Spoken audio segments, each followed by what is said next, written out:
Yo, what's up guys? For those of you that don't know me, I have been a challenger player since set 3. In this video, I'm going to be giving you guys a guide on how to play in patch 14.8b if you want to climb. So there was recently a BPatch. TLDR for the BPatch is this. The Gnar comp got double nerfed, so Gnar and Ornn took a hit, and the Kaisa comp got quadruple nerfed. So Teemo, Kaisa, Xayah, and Fortune Stage 3 all took a hit. The meta right now is in a state where the 4 costs are extremely strong. So whenever there is a 4 cost meta, there are a few things you want to keep in mind. The first thing is that econ is extremely important. So the reason why is because usually if it's a 4 cost meta, the meta 4 cost units are going to be either 2 or 3-way contested, like for example like Ashe. So if you have enough econ to send it at stage 4-1 instead of 4-2, you're actually at a huge advantage because you're going to be able to roll at a stage right before all the ashes are taken out of the pool.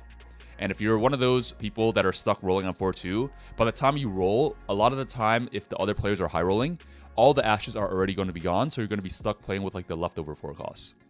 The second thing is that in a 4 cost meta, the comps are going to be extremely non-rigid.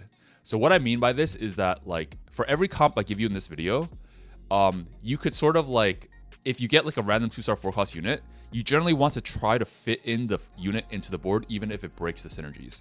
So one example I could give you is this. Let's say you're playing 4 Bruiser for Trickshot. The 4 cost units are so strong such that like if you get like a random 2-star Nautilus or something, you want to fit in the Nautilus even though he's a Warden and you break out of the 4 Bruiser synergy. So what I would do is like if I get like a 2-star Nautilus, I would probably play like a 2 Bruiser, 2 Warden frontline instead of a 4 Bruiser frontline. So maybe I could do like Jax, Nautilus for 2 Warden, and Aatrox plus another Bruiser for 2 Bruiser. That also gives you 3 Ink Shadow for your Kaisa. So that basically, this is what I mean by like really unrigid play. You need to be really flexible with the units you hit. In a 4 cost meta, it's also a lot easier to play around 3 Exalted because a lot of the units in the Exalted like possibilities are relying around like 4 and 5 cost units. They also buff 3 Exalted, so it's also like extremely strong. Usually in the lobbies that I play, the lobbies that, or the players that usually win out the lobbies are the players that either get a Giga Fat Fortune cash out, they have 3 Exalted in, or they find like an early Lissandra. So Lissandra is probably the most dominant unit in the current patch. The reason why Lissandra is so strong is that if you're able to hit a Lissandra stage 4, a lot of the players aren't necessarily that strong yet, and if you hit a Lissandra, chances are you roll down to 0 and you just spiked. You're going to be able to win a lot of fights, and Lissandra usually will be able to execute like a few of the units and farm you some items. So if Lissandra farms you like even 3 components, you basically already won the game because those 3 components basically make your board even stronger such that your Lissandra will be able to farm even more components in the coming fights because you already have like a spike on your opponents that they don't. But this is sort of like where the 4 cost meta is at right now. I'm going to go over what openers you want to play, whether depending on your items. So in the AD meta, if you have like AD items, the openers you really want to look out for are going to be the Storyweaver opener, the Ink Shadow opener, or the Fortune opener. So the Storyweaver opener could play into either both Kaisa or Ashe.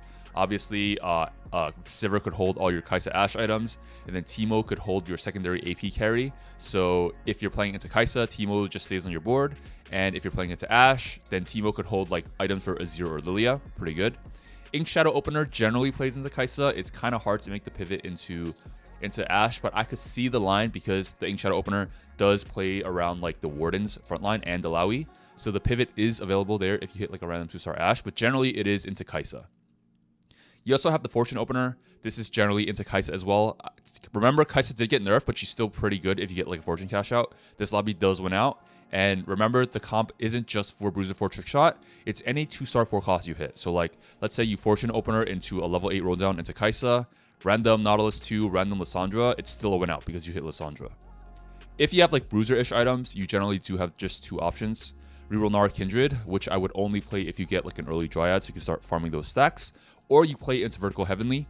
One note on Heavenly is that it isn't just Kayn or Lee Sin. Any 2-star 4 cost you hit, it goes into the board. So for example, 2-star Sylas, you're playing Heavenly Sylas. You get 2-star Ornn, you're playing Heavenly Ornn. Maybe you could throw in like an Azir or something. In the AP meta strategy, there are a few options you have. you could either reroll for Janna if you have like a lesser Nico. A lesser Nico usually indicates that you generally want to play around some reroll comp, because hitting the last unit of like the 3-star Janna is generally a lot harder than hitting the first one. So having lesser Nico will basically save you 15 gold in the long run. You have the Faded opener, really good at killing off all your rods. And you have the Kog'Maw Kate opener, which is another good opener to flex into either Porcelain or Invoker, because Kate just holds all your Ashe items and Kog'Maw holds all your Invoker items. So jumping into the comps tier list, we have Legendary Fast 9, hitting an early game Lissandra, the Heavenly board, and Porcelain Flex, all in the S tier for obvious reasons. Not really going to go into why, but I'll go into the comps later. And in the A tier, we have Invoker Flex without Porcelain. We have Reroll Dryad, we have Built Diff.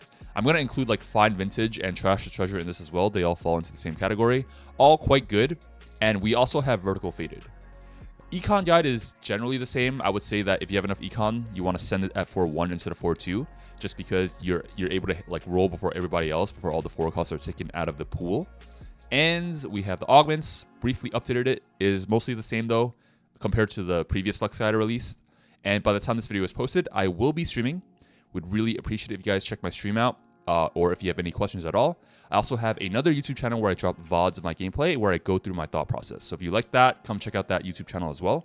And without further ado, let's jump right into the comps. So before I go into how to play each comp in the current guide, I think it's actually more important for you to understand how you should be playing Flex at level 8. So I think how you should be thinking about building a board at level 8 isn't about looking for like a certain trait breakpoint, like for Bruiser, for Trickshot.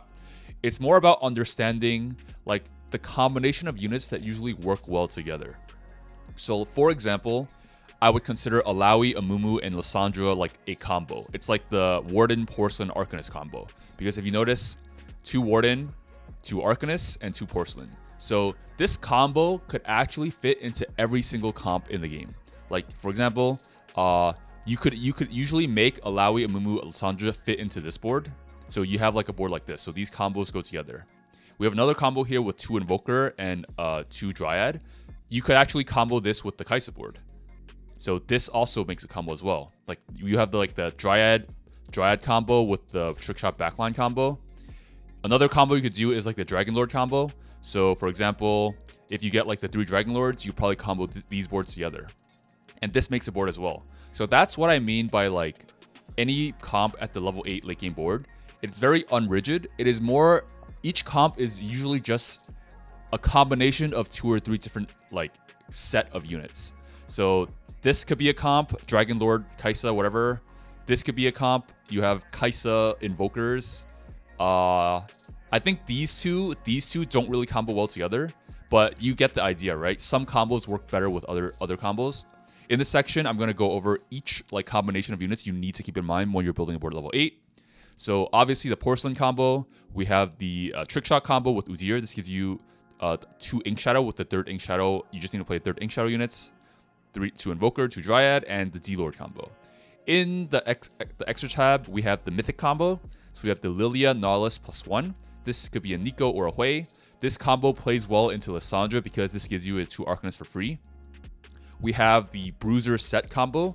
So for example, you have 2 Umbral with this. In this combo, you usually actually want to carry the Silas, and you played Nautilus because he's just a good unit. We have the default Story Weaver combo. So these 3 units really play well. So like for example, you could probably fit these combinations together. This is a very good combination and play into Keima. And we also have like the Kayn Morgana combo. So Kayn Morgana are both 4-cost units that do a decent amount of damage. Kayn is like AD carry, Morgana spreads Morello, and it's pretty easy to fit in Wukong. So this combo fits well into like the D-Lord board as well. So this is like a good combination with D-Lord. So now that you know like the meta combinations at level 8, I'm actually going to go into the comps now, and you could keep these combinations in mind because usually you're able to like sort of like switch out some units to fit in like one of the combinations of these boards. All right, so let's go into some of the broken 4-cost comps that you want to play around. I'm going to go over Ashe first.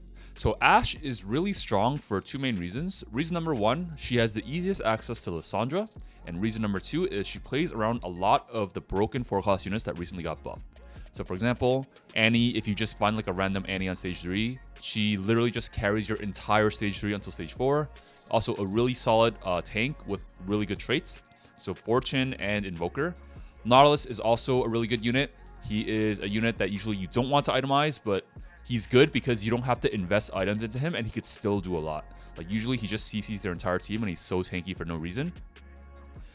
In this comp, basically at level 9, I believe this is probably the capped version you want to play around. You have 4 Invoker, Azir constantly ults and gives you more frontline, and then you're playing around all these solid tanks. Keima is an Invoker, and it also is a sniper for Ashe, which buffs up your main damage.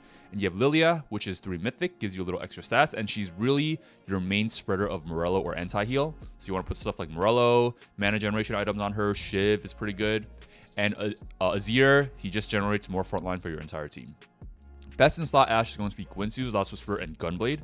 Of course, you could also go like Guinsoo's, Last Whisper, IE is good. IE, she generally needs like 1 attack speed scaling item. One note about Ashe is that, like I said before, you don't have to play this exact combination. She actually doesn't need 2 sniper to do damage. So like I've played Ashe without sniper and she actually still does the most damage on my team. You generally just need 2 Porcelain and a 2-star Ashe and she'll do just fine.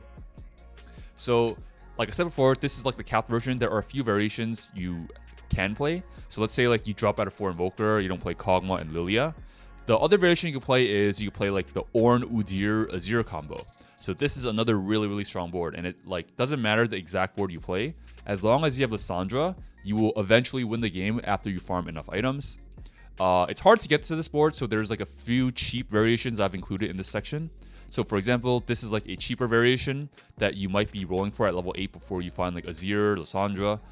4 Invoker, 3 Mythic. So your 3 Mythic units are Neeko, Keima, and Lilia. She holds Morello. Annie is probably the most important unit to hit because she's going to be your main tank. Another variation you can play is around 4 Warden. So in this variation, you are playing 4 Mythic, but it doesn't matter. What matters is like your good frontline. You have Ashe dealing out damage that scales with Guinsoo's, and Lilia is your Morello holder here as well. And you just itemize whoever you 2-star for your frontline. Additionally, if you do hit the Lissandra, you generally do want to play into 4 Porcelain. 4 Porcelain is a huge spike, like I said before. And generally, in any comp at all, the moment you hit Lissandra, you need to find a way to put her in because she's your win con. And in this variant, you're just playing 4 Arcanist, 4 Porcelain, and 4 Warden. One note is that Lissandra, the items she usually likes are stuff like items that allows her to generate more mana so she can cast more. So she has a higher chance of farming you items. So stuff like Adaptive is good, Shojin. I think she's also okay at spreading anti-heal. Morello, pure AP is good as well. And GA is good to ensure that she's the last one alive so she can get more ults off to have a higher chance of farming you items. But that's it for the Ashe comp. I think like the Ashe comp and the Lilia comp are like very flexible like together. You can either lean into snipers and play into Ashe, or you could lean into Lilia and play into like primary carry Lilia instead. Okay, so now on to the Heavenly board. So the Heavenly board is generally the same as the previous Flex Guide release. Basically, the idea is you're just playing around all of the Heavenly units, and you're trio carrying the Kayn, Lee Sin, and Morgana. So Kayn usually likes GA, 1 healing, and Last Whisper. And Lee Sin generally holds like the more tankier items. Like for example, Lee Sin has a self shield where Kayn doesn't. So Lee Sin would benefit more from stuff like Titans because he has more time to scale generally because of a built-in shield, and he'll be able to get more value out of the Titans. So when you're distributing your items, you want Kayn to be sort of more glass cannon-like, and you want Lee Sin to be more sustain-like. The idea behind this comp is that you want to position both the Lee Sin and the Kayn on one side to blast through the front line, because right now in the 8 cost or 4 cost meta, there generally isn't enough of a tank to solo frontline both of these units like blasting through together, especially if you have like a Morgana applying anti-heal. And what generally happens is they blast through the front line and they just get to their carry, or if they position their tank on the opposite side, you blast through their weak side and you just wrap on them and you just get a free win. Comp is really strong, definitely in the S tier. And the good thing about this comp is it's also really flexible, I would say. Like you don't, like let's say like you missed the Kayn 2 or the Lee Sin 2, there are like a lot of different variations you could play that still could get you a top 4. So like for example, like let's say like you hit like a random Sylas 2 or Ornn 2, you generally want to put those units in, and the board would probably look something like this. Like let's say you missed the Kayn, you just put Ornn and Sylas on one side. Ornn farms items for your Lee and your Sylas, and then eventually you will blast through one side, and Lee Sin does the same thing.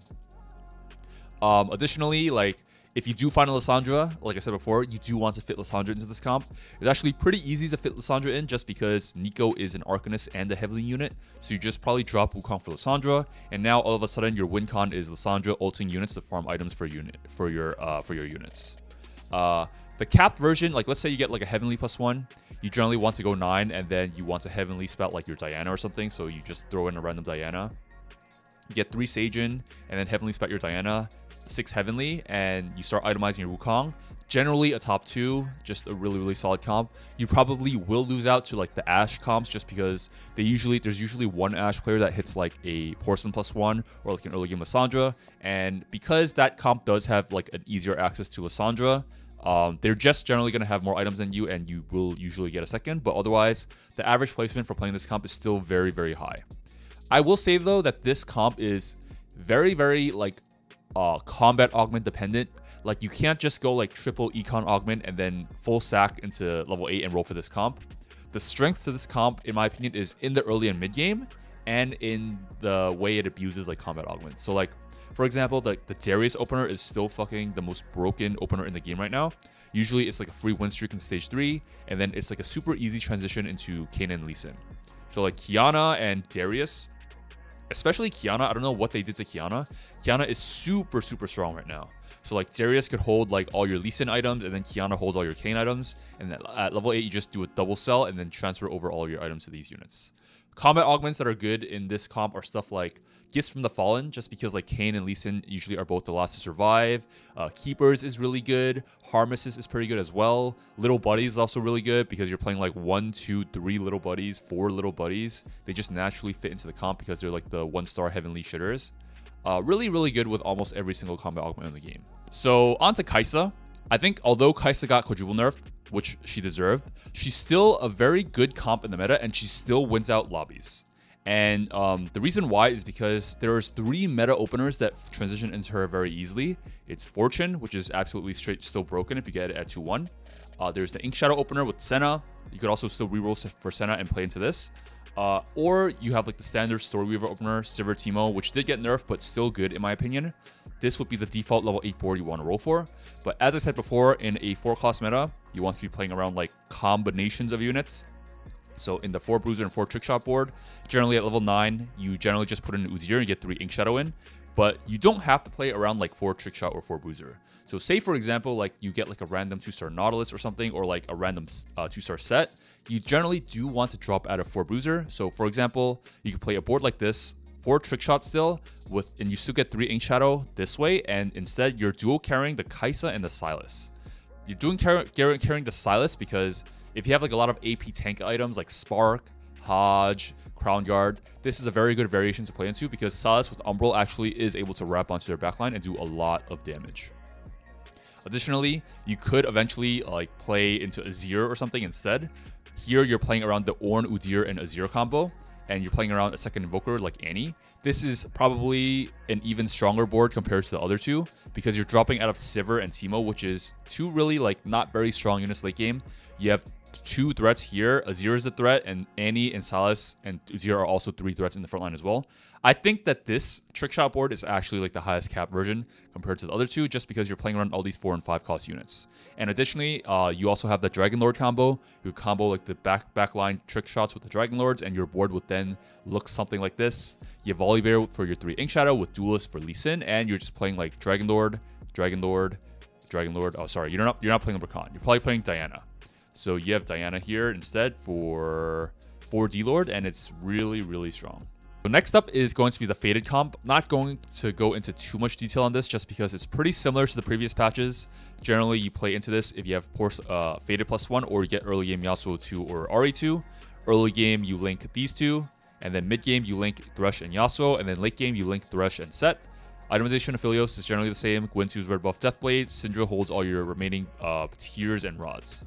If you get a Faded +1, your board will then look like this at level 9, and then you could fit in a Mumu as well for 2 Porcelain. In this comp, generally, you don't want to go for 3-star Aphelios and Thresh. You just want to push levels. Although getting 3-star Aphelios does have a higher win rate, the higher average placement play is to just push 9 and look for Set. And in this comp, like I said before, it's actually pretty easy to fit in Lissandra. So Lissandra fits in easily because you're generally playing a second Arcanist like Syndra, and you're generally playing a second Porcelain like Ashe. So let's say like you find a Lissandra and you're playing Flex. You could actually play into a board like this instead. move all your affiliates items over to your Ash, and then you end up playing 4 Porcelain and 4 Arcanist, which actually does have a higher cap than you just trying to play for level 9 and looking for the set, because your Lissandra has the opportunity to farm you a lot of extra items. And in this situation, if you do get a Faded +1, it is pretty good to put the Faded +1 on the Lissandra. Gives her a bunch more shield, so she gets more ults off and farms you even more items. Additionally, you could also look into playing a variation like this. This is if you do not hit like, if you do not play around the 4 Porcelain, you could instead play around Alawi. You can instead play around the Ornn instead, because you just get like a second Behemoth for Thresh, and he could just farm you more items for your entire team, and you're just dual carrying the Ashe and your Syndra, and your win con is still going to be Lissandra. Alright, so finally, the last comp I'm going to go over is one of the reroll comps. It's going to be Gnar Kindred. This comp, although it got nerfed, it's still very good, just because if you get like an early game Gnar or Kindred, or you get like Dryad +1 or Mulched, this comp is still almost always a guaranteed top 4 if you're not contested. And usually I feel like people won't contest you, because if they see that your Gnar or Kindred spot is better than theirs, they're not going to contest, because they don't want to like hold hands for 7 and 8s. So if you get like an early game Gnar and Kindred, just fucking hard commit, unless someone has a better spot than you, and your level 6 board is just going to look like this. You pretty much want to play strongest board at all times, because you want to be farming these Dryad stacks, because these stacks do matter in the early game. At level 6, you generally want to roll for this exact board and 2-star most of your units. Most important units are going to be Gnar and Kindred, and hopefully you 2-star either your Rek'Sai, Alawi, or Aatrox. Ideally, you have this 2-star Aatrox early on, just because this will allow you to kill units early. Rek'Sai 2 is probably one of the main indicators that you want to be playing towards this comp, and like a Kindred or a Gnar. Otherwise, if you just have like a Rek'Sai 1 or a Gnar 1, you're probably not killing anything. You're farming 0 stacks. Best in slot for Kindred is going to be Morello, blue buff +1. Third item is usually some damage item like Death Cap, GS is fine, Gunblade is okay. Gnar usually just likes 2 healing and 1 damage, so in this scenario I went BT, Hodge, and Sterix. This Sterix could also be something like Titans. You could also go QSS on Gnar if there's like a lot of Eternal Winters. And Declaw is actually also really good on Gnar as well. So you go like BT, Declaw, Sterix, it's fucking broken. Because if you go Declaw, a lot of the AP comps are going to have a lot of trouble dealing with the Gnar. And Declaw by itself on Gnar is really good, just because Gnar has so much HP from Dryad. And Declaw gives him a percentage max HP, and also heals a percentage of his HP every few seconds. So it's just basically a second sustain item, and it's a good way to kill off your cloaks if you have an excess amount of them. At level 8, the cheap board you want to play around is going to be this. You're flexing around 4 Dryad and 4 Ghostly. You put all of your remaining tank items on your Ornn, and then hopefully Ornn could just give you items for your Kayn, and he's like sort of like your third carry, but not really. If you get like a Dryad +1, you want to Dryad +1 to Kayn, and then he actually turned into a carry. So your board would then look like this. And then if you don't hit the Dryad +1, it's okay. You still have a win con, and it's going to be hitting Lissandra just like in every other comp. So to fit in Lissandra in this comp, it's actually also pretty easy. Basically, what you need to do is you find the Alawi. This gives you 2 Warden for Gnar, and then because Alawi is also a Ghostly, it synergizes well with the Kayn, and Alawi is an Arcanist, and it synergizes well with the Lissandra. If you play into this variation, you do want to drop out of like the Rek'Sai and find Azir, because this allows you to play into any as well, which gives you 2 Invoker, and it gives you 8 mana generation for your entire team. So this would be like the level 8 cap board without a Dryad +1, and it can still win you the lobbies if your Lissandra farms you enough items at level 8. Alright guys, so this sums up my flex guide for patch 14.8b. If you guys enjoyed this video, as usual, would really appreciate it if you guys subscribe to my YouTube channel or followed me on Twitch. By the time I posted, I will be streaming, so come check me out. And I also have another YouTube channel where I post VODs of my gameplay and I explain my thought process, so come check out that channel as well. And I'll see you guys in the next guide.